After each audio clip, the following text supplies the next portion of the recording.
very patriotic reading, and to me, Gary Brown is one of the patriotic people in our party. I know when I visited him in his office about a year ago, he has a good picture of Ronald Reagan still on the wall. So there you go. You can tell anybody that has Reagan on the wall has got to be a pretty good picture. Gary? John McCain's remarks about the Pledge of Allegiance. In light of the recent appeals court ruling in California with respect to the Pledge of Allegiance, the following recollection from Senator John McCain is very appropriate. Pledge of Allegiance by Senator John McCain. As you may know, I spent 5.5 years as a prisoner of war during the Vietnam War. In the early years of our imprisonment, the NBA kept us in solitary confinement, 2 or 3 to a cell. In 1971, the NBA moved us from these conditions of isolation into larger rooms with as many as 30 to 40 men into a room. This was, as you can imagine, a wonderful change and was a direct result of the efforts of millions of Americans on behalf of a few hundred POWs 10,000 miles from home. One of the men who moved into my room was a young man named Mike Christian. Mike came from a small town near Selma, Alabama.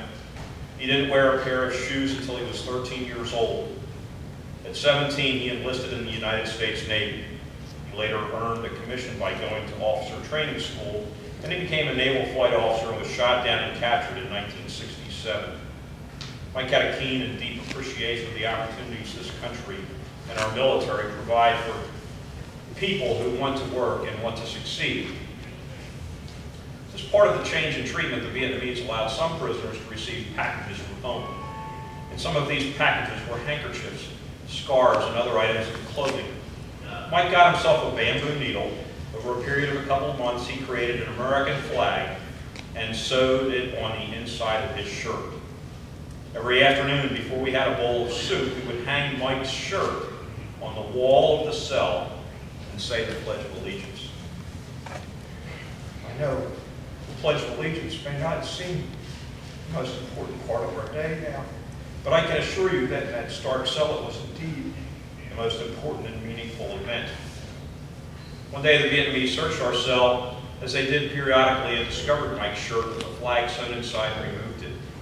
That evening they returned, opened the door of the cell, and for the benefit of all of us, beat Mike Christian severely for the next couple of hours. Then they opened the door of the cell and threw him in. We cleaned him up as well as we could. The cell in which we lived had a concrete slab in the middle on which we slept. 4 naked light bulbs hung in each corner of the room. As I said, we tried to clean up Mike as well as we could. If the excitement died down, I looked in the corner of the room, and sitting there beneath a dim light bulb with a piece of red cloth, another shirt, and his bamboo needle, was my friend Mike Christian. He was sitting there with his eyes almost shut from the beating he had received, making another American flag. He was not making the flag because it made Mike Christian feel better. He was making the flag because he knew how important it was for us to be able to pledge our allegiance to our flag and country. So the next time you say the Pledge of Allegiance, you must never forget the sacrifice and courage that thousands of Americans have made to build our nation and promote freedom around the world. You must remember our duty, our honor, and our country. Join me with the Pledge of Allegiance to the flag. I pledge allegiance to the flag of the United States of America, and to the republic for which it stands, one nation, under God, indivisible, with liberty and justice for all.